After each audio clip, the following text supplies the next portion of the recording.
Bakar kɔnɔ a y'a fɔ a ko bɛn kɛra min na u ye maa damadamaw suganti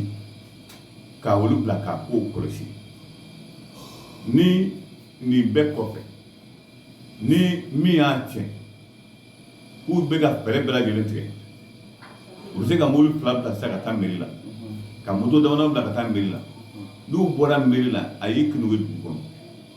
a dun dabɔra dugu kɔnɔna de kama n'o tɛ bɛɛ b'a dɔn k'a fɔ mairie kɔnɔ accident tɛna kɛ yen a dabɔra dugu kɔnɔna min kama u bɛ mɔgɔ damadamani bila dɔrɔn mairie sariya ye min fɔ u b'o labato mairie kɔnɔ ani mairie da la n'u bɔra mairie kɔnɔ a banna o y'a bannen o siratigɛ la o min de bɛ sen na ko o sariya de tara o kama sariya min a bɛ cogo di ne ka boli arajo la fɛn ta kɔni ka ɲi problème t'a la donc kuma y'an sɔrɔ yen ok je pense que a ka ɲi parce que imagine bɛ yan o b'a yira k'a fɔ a ka ɲi voilà donc ni u taara ka taa mairie la u bɛ mairie ka sariya labato u bɛ sisan ka mobili fila ani moto damadama k'o bila ka taa mairie la mairie kɔnɔna ani mairie da la i tɛ jama ye nka n'u bɔra mairie kɔnɔ ka dugu kɔnɔna minɛ gudɔrɔnya kelen minɛ a banna Seydou Diallo dun y'a fɔ o don Seydou ko mairie dɔrɔn tɛ min don o y'a ye k'a fɔ hali u bɛ taa kɔɲɔ ta min kɛ su fɛ o bɛɛ b'a la a dabɔra min kama o y'a ye k'a fɔ ɔrɔ o yɛrɛ o ma se ko o min ye sufɛla ye o kan ka kɔlɔsi ka tɛmɛ tilefɛla in kan ko k'o kɔlɔsi nin bɛɛ dabɔra min kama wa a tɛ ka kɛ mɔgɔ ye dɛ a bɛ ka kɛ Zewakaw yɛrɛ ye pour que dɔ ka se ka bɔ siraba kasara la pour que dɔ ka se ka bɔ mɔgɔ jogin t'a la ala ka latigɛ bɛ yen nka mɔgɔw yɛrɛ olu kan ka min kɛ u yɛrɛ ye k'u ni lakana ni mɔgɔ sɔrɔla ka aw dɛmɛ o la moi je pense que o ye fɛnba de ye donc o hali bi ɲɔgɔn ye kɛra o ɲɔgɔn ye sen fɛ commission dɔ sigira peut-être don n'a nataw la an bɛ n'o commission o taabolo lase aw ma nka olu ka baara kɛ fɛn bɛ fɛn ma kɛrɛnkɛrɛnnenya la o y'a ye k'a fɔ ko o b'a kɔlɔsi nin bɛɛ fɔlen kɔfɛ ni kɔɲɔtigi dɔ sɔrɔla nin baara in kɛli la o t'a da maa wɛrɛ si kun dɛ minnu bɛ na conseil la a tɛ da olu kun a bɛ da min kun mun ye kɔɲɔtigi ye dɛ a bɛ da olu ye wari dɔ de fɔ a la o hakan o hakili la o don Seydou Diallo y'o lase aw ma ni n'u ye waleya minnu ani kɛli ka kan an fɛ yan pourquoi n y'o fɔ sisan a ka ca ala fɛ ala ta y'a ka latigɛ kɔni ye nka a bɛ kɛ sababuba ye ka caman bɔ kasara la ne tɛ ko wɛrɛ ɲini na ni a y'a sɔrɔ ko wɛrɛ t'i kɔnɔ n'a fɔra cogo mun ne t'a kɛ ten ne a y'a sɔrɔ i tɛ ko wɛrɛ ɲini na kabini kɔɲɔ ma se a fɔ i ka mɔgɔ ye commune maire ye sariya dɔ ta o sariya o y'a fɔ tan o y'a fɔ tan o y'a fɔ tan donc aw kana na se kungo ma an k'an jija ka kɛ tan n'aw bɛ ɲɛnajɛ fɛn fɛn kɛ so kɔnɔ a y'o ɲɛnajɛ kɛ foyi t'a la nka siraba kana kɛ maa si ta ye buba bɛɛ b'a dɔn k'a fɔ Zewa ye Mali départ de camion joli bɛ stationné Zewa yan a dɔgɔyalenba ye camion 200 par jour ka taa 300 la olu bɛ départ ta yɔrɔ min ani olu bɛ arrivé kɛ yɔrɔ min na n'i y'o kɛ i n'a fɔ yɔrɔ gansan ten a tɛ ɲɛ ni commune maire ye nin fɔ a ni fɔli de ka kan ni commune maire ye maa minɛ a la an b'o de fɔ ale ye kuma bɛɛ kuma dɔ a ka politique to yen dugu baara a k'a kɛ n'a y'a kɛ peut-être an minnu bɛ a critiquer ni min yɛlɛma kɛra la bɛɛ bɛ tila k'a fɔ yan ka fɔ jɛya min fɔra Bakari y'a kɛ tan a y'a kɛ tan nka n'a ma lamɛn don n'a natɔ kuma don nin kɛko san kɔni sariya talen kɔfɛ an hakili bɛ jigin ala k'an ci k'an tanga ni kasara kɛra an kɔni bɛ min ye dɔrɔn o y'a ye k'a fɔ est-ce que maire hakili tora ka kuma fɔlen na wa n'o tɛ e ma ye an b'a fɔ kuma bɛɛ buba ala k'an sigi o ka san tɔw kɔnɔ ni maire wete bɛ kɛ nin Zewa commune candidat bɛ bɛɛ la n'i ka programme ye hakila ni min ka kekun kandidaw la o bɛ siraba kansara ko kɛlɛli fɔlɔ bila ka programme na parce que don o don bon waati caman na n'an ko an bɛ kuma o yɔrɔ kan i b'a sɔrɔ a ka fɔ ko politique mɔgɔw est-ce que o waleya yɛrɛ tagabolo de m'a fɔ a fɔ mɔgɔ ma politique mɔgɔw parce que ni élection min na surunya o bɛ na n'u ka projet ye ni sigira an bɛ na nin kɛ an bɛ na nin kɛ an bɛ na nin kɛ mais ni sigili kɛra ka ban o y'o bannen ye non i t'a ye bilen écoutez o bɛ na ni programme fɛn fɛn ye moi ne hakili la o b'a fɔ ten n'u taara par exemple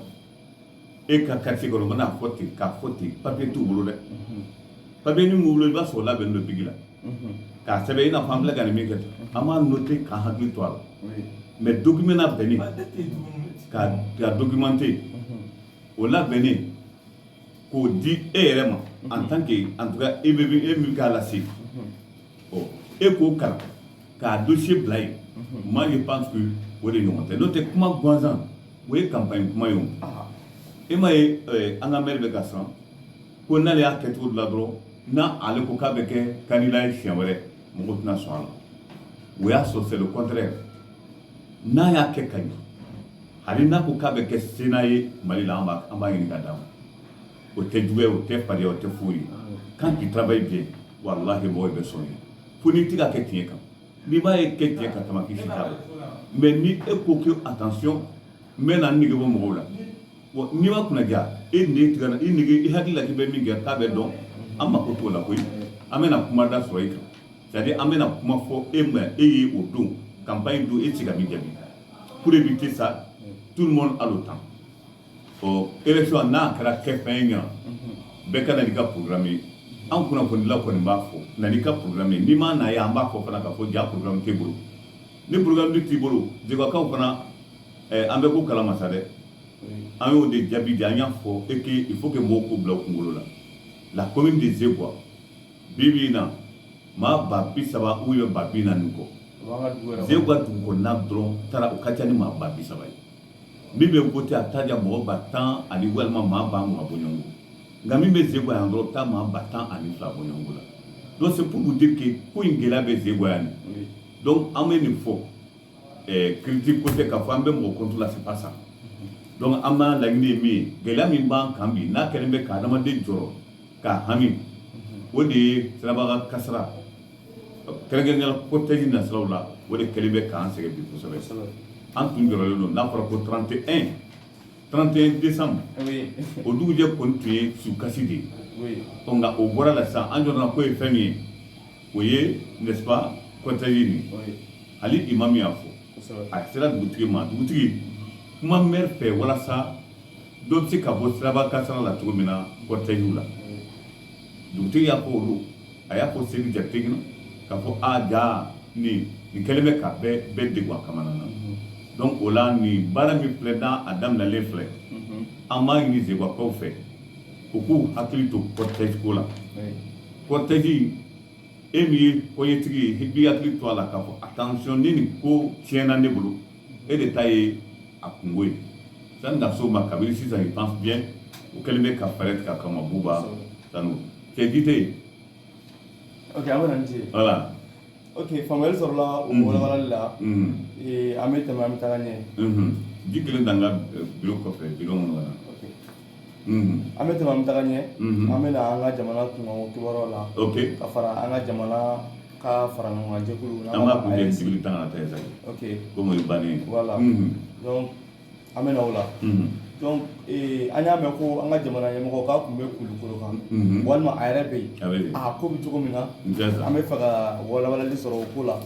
fo ka taa se an ka jamana ka fara ɲɔgɔn kan tɔn n'an k'a ma ko AES mun b'a kɔnɔ bi mun bɛ sen na ani mun bɛ ka kɛ donc d'accord Buba ala ye an kunnaja koyi i b'a dɔn diɲɛlatigɛ la fɛn dɔw bɛ yen an b'o fɔ kuma bɛɛ ni ala ko ko min bɛ kɛ don o bɛ kɛ o ye général Asimi Goyita ka jamana ɲɛmaaya ye e ma ye maakɔrɔba caman ko o n'a da la sa k'a fɔ olu sacogo bɛ na ɲɛ ni ale ga ka famna la waso e dalelu e kola o ye saya hɛrɛ dɔ ye Ablaye Fanion Jara kulukulukaw ka donso kuntigi y'a fɔ olu a ko sisan kɔni baara ɲɛna olu bɛ cogo min na bi olu ye maakɔrɔbaw ye n t'a si dɔn nka n bɛ dɔ kan ka taa san 70 sanfɛ Ablaye Fanion Jara nin bɛ n bɛ ji min na de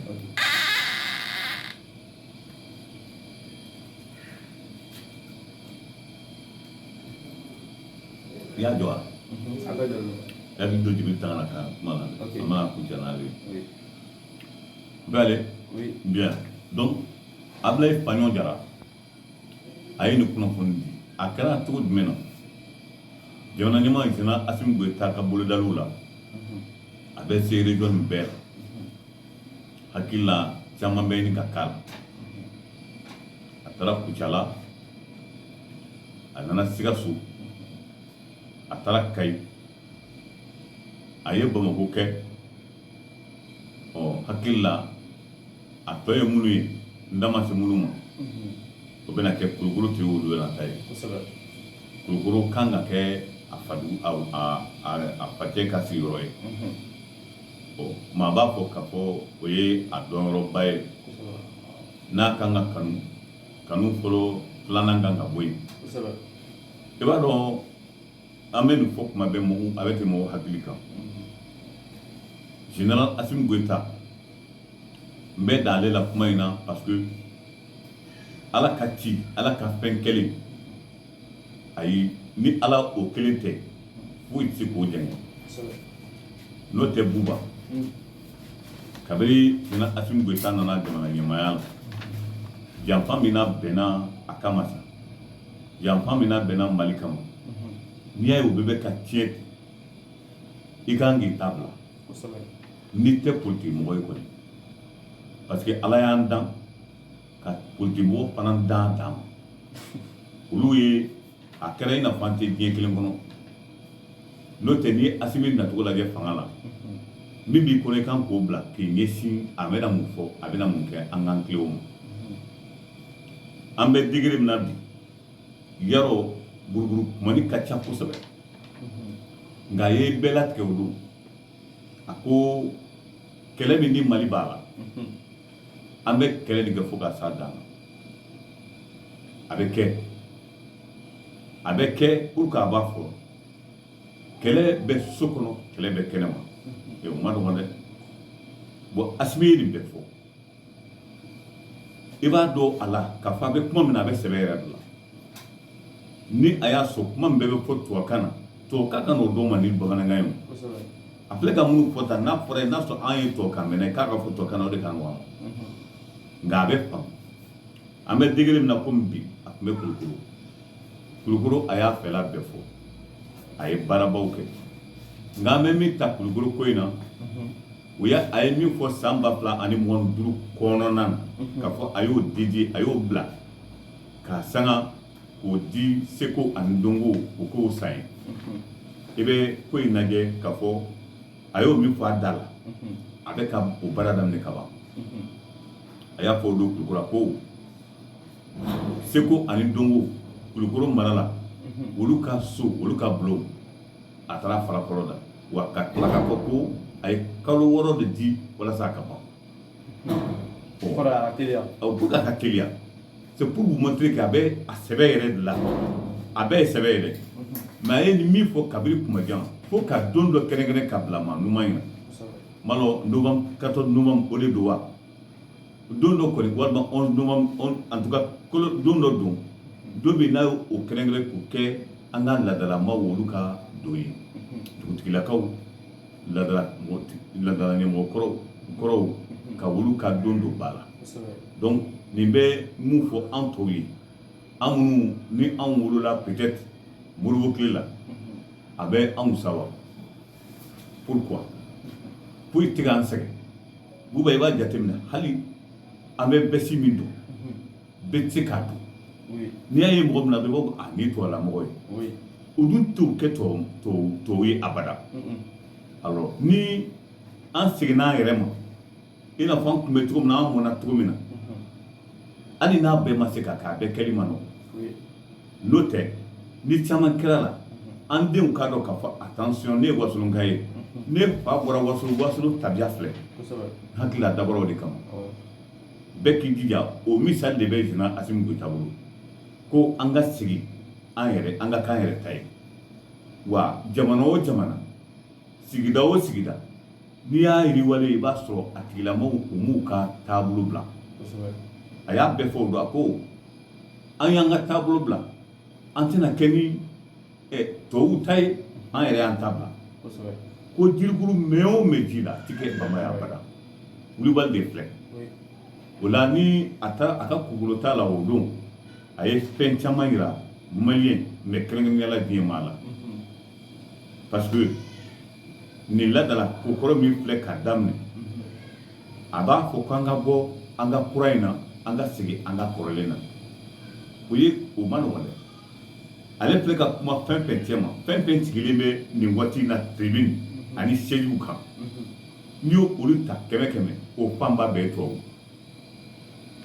i b'o fɛn fɛn lajɛ ni min tɛ bɛsi la o bɛ basé na en tout cas o bɛ tubabukan kɔ walima o kalan na tubabukan na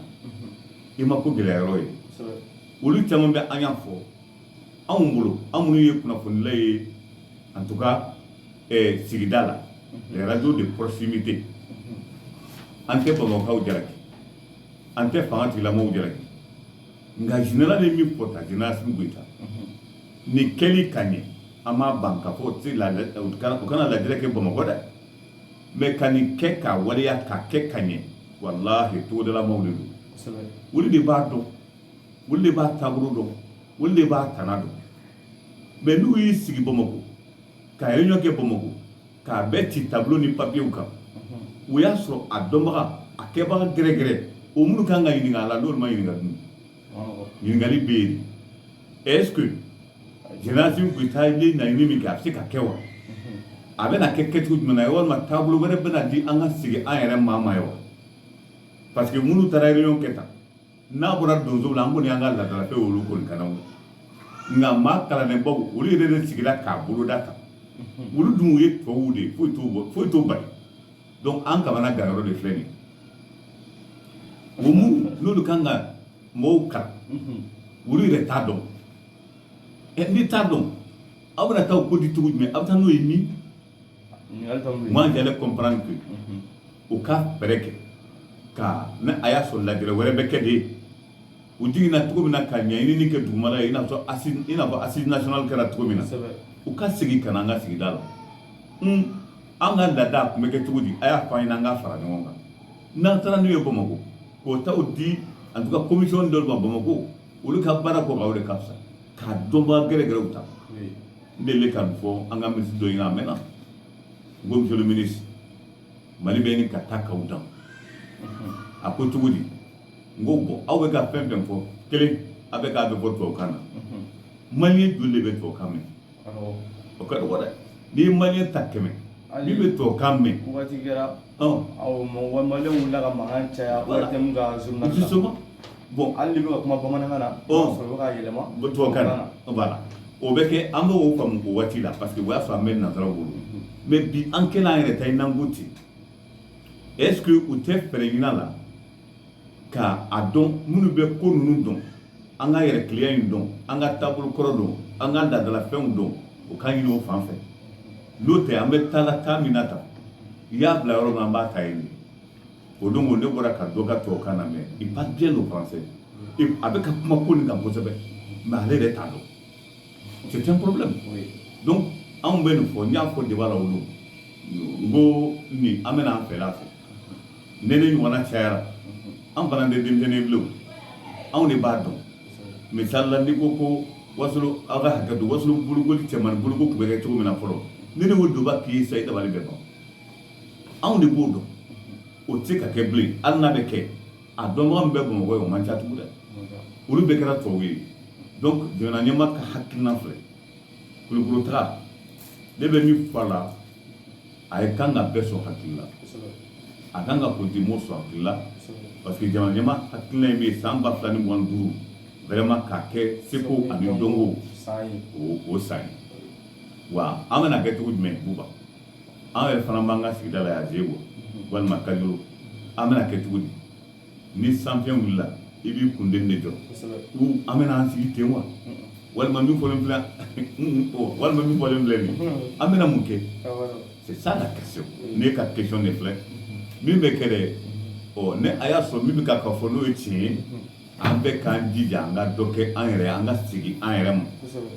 a dɔ ye 22 septembre ye 22 septembre n'o kɛra kɛ o labɛn o kɛcogo an ka fɛn dɔw ye ɲinɛ min bɛ a yira na k'a fɔ jamana ɲɛmaa ye min fɔ vraiment a mɛnna donc n'i ye ɲininkali kɛ kulukuru taga la o ye nin fɛn min ye AES ye n y'a fɔ n ka kunnafoni na tile fila in na jɛkulu dɔ bɛ CEDEAO kɔnɔ olu ye lettre bila ka na an ka ministre des affaires étrangères ma Ablaye Diop lettre nin kɔnɔna na ko u sɔnna Mali ka bɔli ma CEDEAO la walima ils ont pris acte peut-être u b'a bamanankan ko n y'a mɛn ne b'a faamu cogo min na ko n y'a mɛn bon baara nin ye ni mɔgɔw ko ko j'ai pris acte o kɔrɔ ko n y'a mɛn ani sɔnni tɛ kelen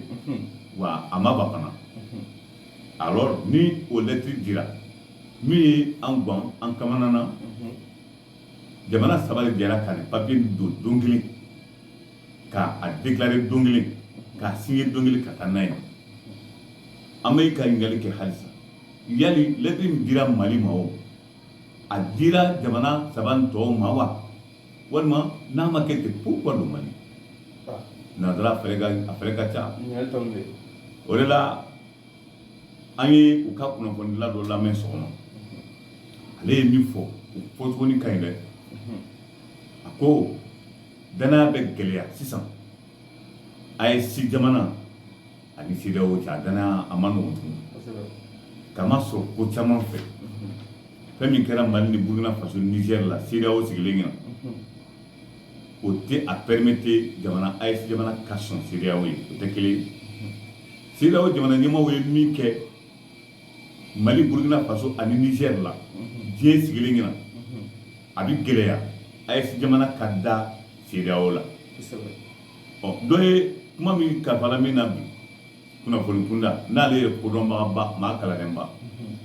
ale ko k'ale ɲɛ bɛ min natɔ la ko CEDEAO fana ka jija kosɛbɛ AES kana bɔ CEDEAO la pepewu n'a bɔra don min na k'a kɛ lakika yɛrɛ ye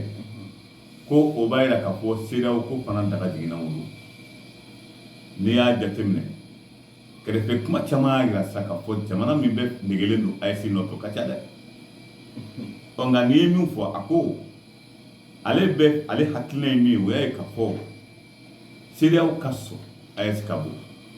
nka CEDEAO kɛ fɛɛrɛ bɛɛ kɛ ka AES a ka deli hali u ka kuma la n'i y'a bɛɛ bɛ k'u ka kuma bayɛlɛma hali n'u bɛ AES deli ala kama kira kama u kana bɔ u ka to AES kɔnɔ u ka AES tɛ bali dɛ nka u kana bɔ CEDEAO la munna u ye ɲininkali k'a la yali ni bɔli kɛra lakika ye a papier ko bɛ kɛ cogo di cɛ ko papier ko ka don AES jamana ani CEDEAO cɛ a bɛ gɛlɛya a fɔlɔ ye jumɛn ye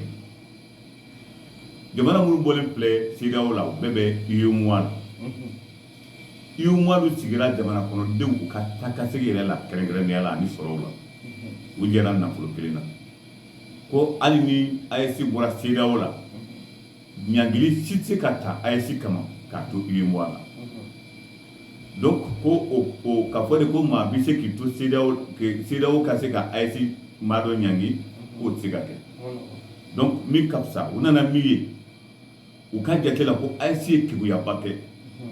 tile kelen maa si ma min ko bɛna bɔ UEMOA la o y'a sɔrɔ kɛlɛ yɛrɛ kunba walima kɛlɛ juba dɔ ye UEMOA ye UEMOA ye min ye CFA wari bɛ dun jamana minnu kɔnɔ au Union monétaire de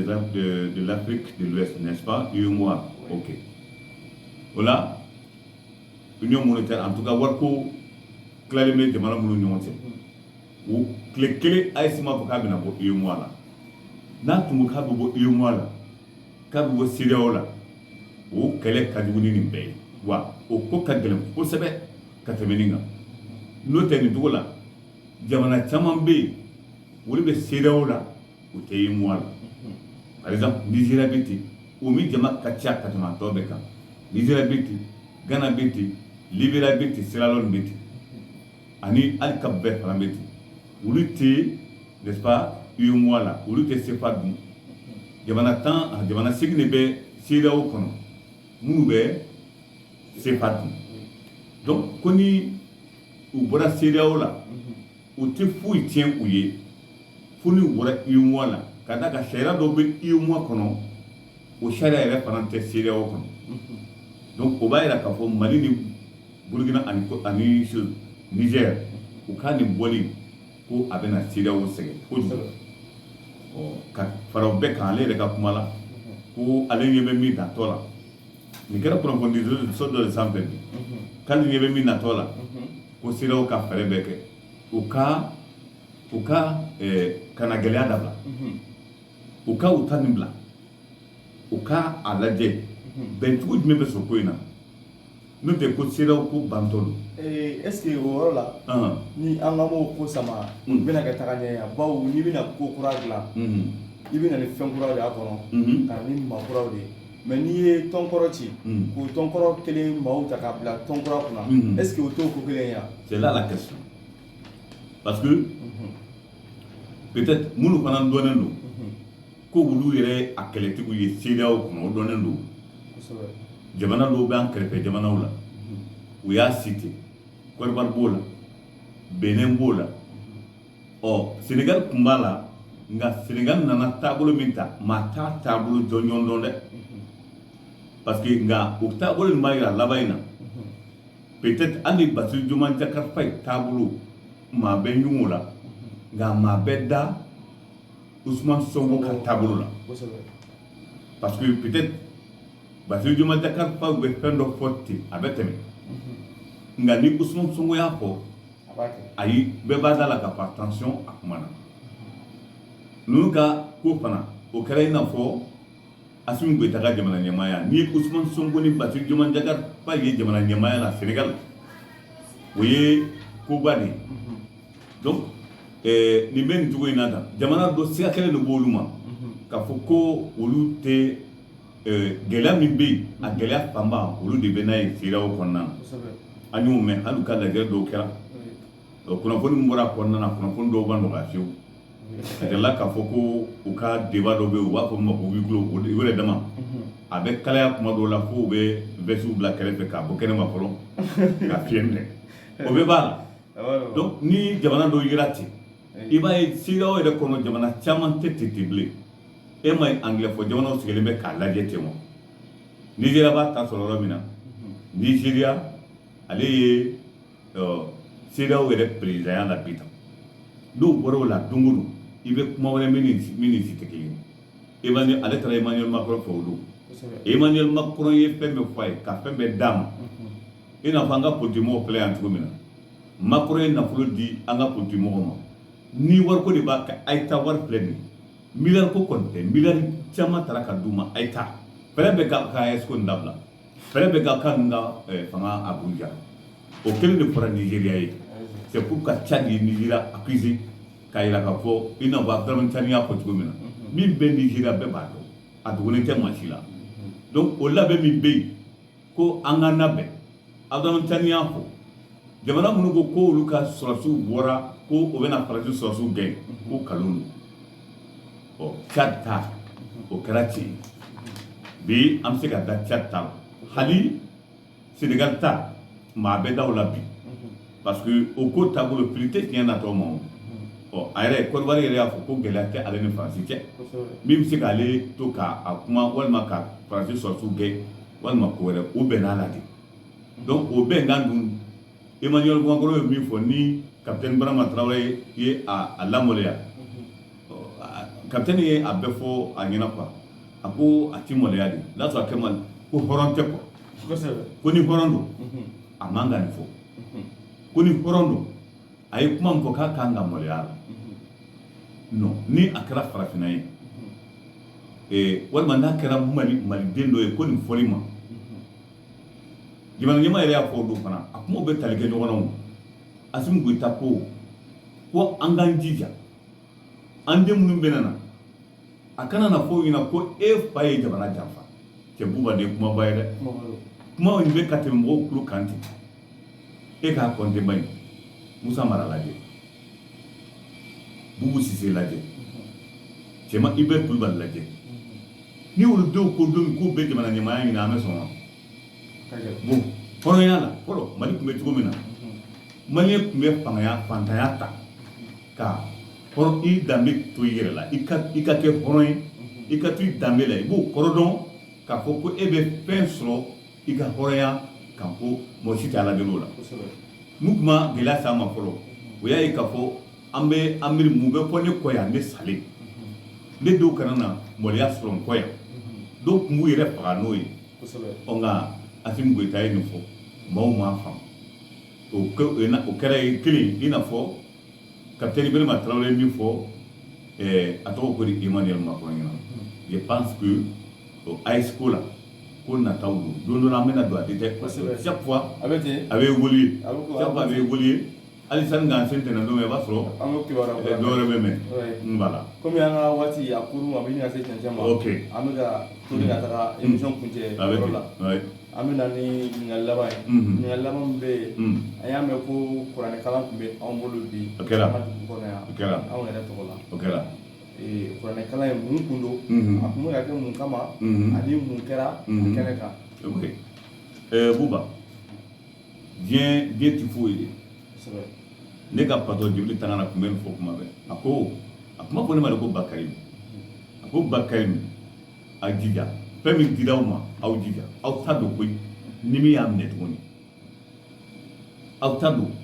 ni min y'a minɛ tuguni ne tɛ fɛn ɲini aw fɛ nka a b'a jija a sigira fɛn min kama sigidala mɔgɔw ka lafiya a ka lafiya a y'a fɔ an bɛɛ ɲɛna kabini ne seginna o kan bi Alassane Kulibali Jibiri ye min fɔ dɛ fɛn kana di ale ma mais an k'an jija a dabɔra sigidala mɔgɔ minnu kama o ka nafa sɔrɔ a la Alassane de ye nin fɔ bi ne bɛ san joli bɔ ji ma ci bi n kasira fo k'a fa bi ne kasira bi fo k'a fa hakili jiginna Jibiri ka kuma la a kɔni tɛ yan bi wa an ma foyi d'a ma koyi radio so min bɛ maa joli balo bi Alassane ka kuma la a bɛ maa joli mako ɲɛ bi a ye kɛlɛ joli ban a ye fu joli siri bi Mali an fɛ yan sigida la ko ni a ye ne fo nka foli ye Jibiri ta yan n'a somɔgɔw anw tɛ se ka ɲinɛ Jibiri kɔ o la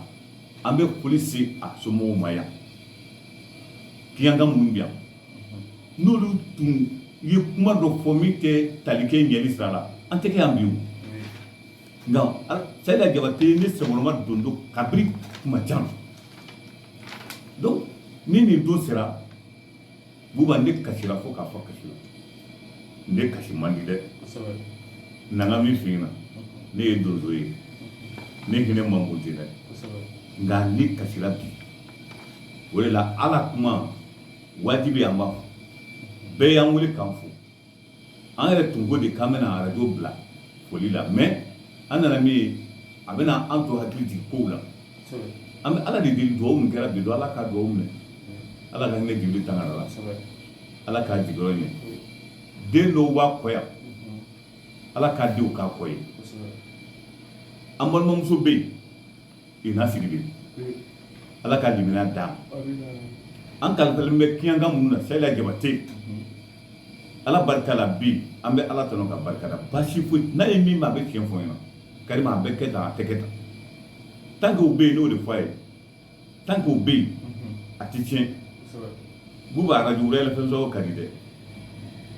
ne kɔni tɛ maa ka kuma lamɛn a tɛ i n'a fɔ n tulo tɛ don a la dɛ ne tulo bɛ don a la fɛn fɛn bɛɛ fɔ arajo kan ne b'a bɛn i ye kuma fɔ ne ma arajo kuma n'i y'a fɔ dɔrɔn i y'a fɔ min ma hali n'a tigi ma fɛn fɔ a tigi b'a dɔn k'an bɛ fɛn min nka Ala bɛ min dɔn o wasa kelen don Ala bɛ min dɔn o wasa kelen don Jibiri Tangara tɛ yan bi vraiment bi tun ye donba ye ne bolo Vraiment, alors, ni d'orecti. Non. Kamangara Kumala. Voilà, donc merci beaucoup. Et Amé Bita, question sur le Voilà. Nege Kanye Tandourou, Sanaya Binani. Oh, Sanaya Binani was affair. Ouais. Anga émission bi Antara. Vraiment, Bita, je vois. Nya ko ngame a wala de la bilao ko sebe donc là ama fo le baga jakulu chama ni musuma bela jele inshallah fe fe kun sogole ma una wati na ko anga émission akulu sera tension ma ko sebe donc là ami fo le ke kanye suma inshallah ko uni che uga dana la uni che uga la menna ko sigilla c'est ça bolo sera sa fe le di fuluna zewa senu le di fuluna oui zewa senu zewa anwere zewa duba c'est ça que comment on a déjà Papu Tebelou les mailles problème est-ce que vous partager Ali Bita Albi ni nankla sa ni mo ko la mais atki bisa ele zero duba ka aba besro puissant et travailler ok Silibela TV ni yele la fana iba soro janu nuka le fuluna jabuka et zero info 24 je me trompe pas jabuka FM sababu actualité de la semaine c'est ça jabuka oui donc ko ni anga bita ama blaya inshallah donc ame awfu ka awali mando ka be pour son wala ina pempe do ke dula bu be pour wali mando aketo bala sala muhammadu